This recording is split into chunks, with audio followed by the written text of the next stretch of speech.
بسم اللہ الرحمن الرحیم۔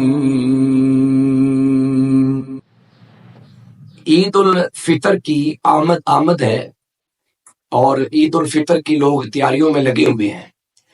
جہاں ہم عید الفطر کی تیاری اس انداز میں کر رہے ہیں کہ ہم نیا لباس خرید رہے ہیں اور نئے جوتے خرید رہے ہیں، اور ہم یہ پلاننگ کر رہے ہیں کہ ہم نے کون سا کھانا پکانا ہے، کون سی ڈش پکانی ہے، کس ہوٹل پہ جانا ہے، کیا کرنا ہے، یہ ساری پلاننگ ہماری نوجوان نسل میں چلتی رہتی ہے، گھروں میں فیملیز کے اندر چلتی رہتی ہے۔ وہاں ہمیں یہ بھی دیکھنا ہے کہ عید کا دن بڑا عظیم دن ہے، مسلمانوں کے لیے یہ بڑا خوشی والا دن ہوتا ہے۔ اس عید کے دن کو اسی طرح ہمیں سیلیبریٹ کرنا چاہیے جس طرح حضور علیہ السلام نے کیا ہے، اور اس عید کی جو ادائیگی ہے، جو اس کی نماز کا طریقہ ہے، اس کی عیدگاہ کی طرف جانے کا طریقہ ہے، اس کی جو سنتیں ہیں جو پیارے پیغمبر علیہ السلام سے اور صحابہ کرام سے میں ملتی ہیں، ان کا علم بھی ہمیں ہونا چاہیے اور پہلے سے ہونا چاہیے تاکہ ہم ان سنتوں پر عمل کرنے سے محروم نہ رہ جائیں۔ تو لہٰذا موٹی موٹی چند عید کی جو سنتیں ہیں اور جو عید کے ساتھ منسلک چیزیں ہیں وہ آپ کے ذہن میں ہونی چاہیے۔ نیا لباس یا دھلا ہوا صاف ستھرا لباس پہننا یہ نبی پاک علیہ السلام کی سنت ہے۔ اسی طریقے سے غسل کرنا عید والے دن یہ ایک مستحب عمل ہے، فرض نہیں ہے لیکن یہ ایک مستحب عمل ہے، یعنی پسندیدہ عمل ہے، لہٰذا غسل کرنا چاہیے۔ اور جب غسل کا لفظ آتا ہے تو اس سے مراد عام شاور لینا نہیں ہے، یہ ویسا ہی غسل ہے جو ایک بالغ مرد اور ایک بالغہ عورت کے اوپر فرض ہوتا ہے، جس کو ہم فرضی غسل کہتے ہیں۔ تو جمعے کا غسل ہو، عیدین کا غسل ہو، یہ غسل اسی طریقے سے کیا جاتا ہے جس طرح ہم فرضی غسل کرتے ہیں، غسل جنابت کرتے ہیں۔ تو غسل کرنا، پھر آقا کریم علیہ السلام کی یہ بھی سنت ہے کہ آپ خوشبو لگاتے تھے۔ تو جو بندہ خوشبو کو برداشت کر سکتا ہے، خوشبو کو پسند کرتا ہے، پسند تو سبھی کرتے ہیں لیکن کچھ لوگوں کو پرابلم ہوتی ہے۔ میں اگر اپنی بات کروں تو میں خوشبو نہیں لگا سکتا، میرے سر درد شروع ہو جاتی ہے، الرجی کا مسئلہ ہے۔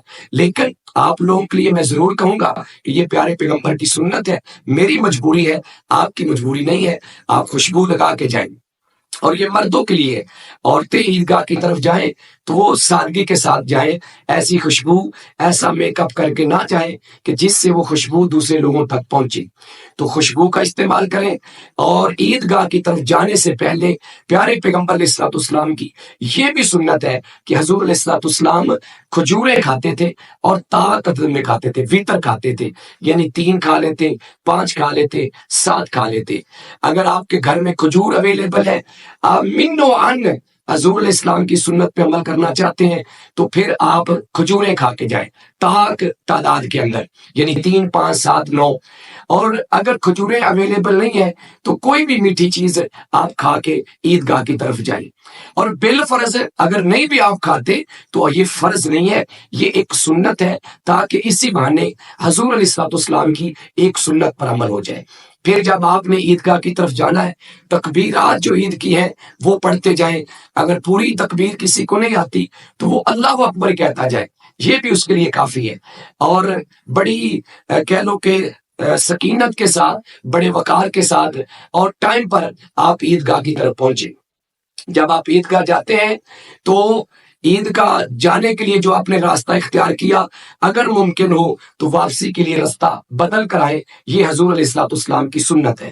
عید الاضحیٰ ہو، عید الفطر ہو، یعنی دونوں عیدیں جو ہیں ان کی نماز کھلے میدان میں یا جس طرح عیدگاہ بنی ہوتی شہروں میں وہاں پڑھنا یہ مستحب عمل ہے۔ بامر مجبوری، بارش کی صورت میں، یا جس طرح آج کل شہروں کی آبادی ہے کہ پورے محلے کے اندر، پورے اس علاقے کے اندر کوئی کھلا میدان نہیں ملتا، تو مجبوراً مسجد میں وہ عید کی نماز پڑھتے ہیں تو ان کی عید کی نماز مسجد میں ہو جائے گی۔ بعض لوگ ویسے ہی فتویٰ لگا دیتے ہیں کہ حضور علیہ السلام نے چونکہ کھلے میدان میں پڑھی ہے لہٰذا کھلے میدان میں پڑھنا ہی یہ ضروری ہے۔ بھائی مستحب عمل ہے، فرض نہیں ہے، بامر مجبوری۔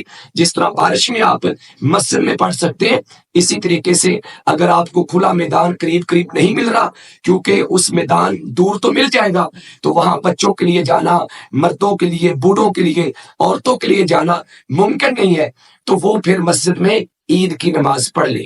اور ایک اور عام بات بھی یاد رکھیں، وہ یہ ہے کہ اس عید کے موقع کے اوپر خواتین کو بھی عید گاہ جانا چاہیے۔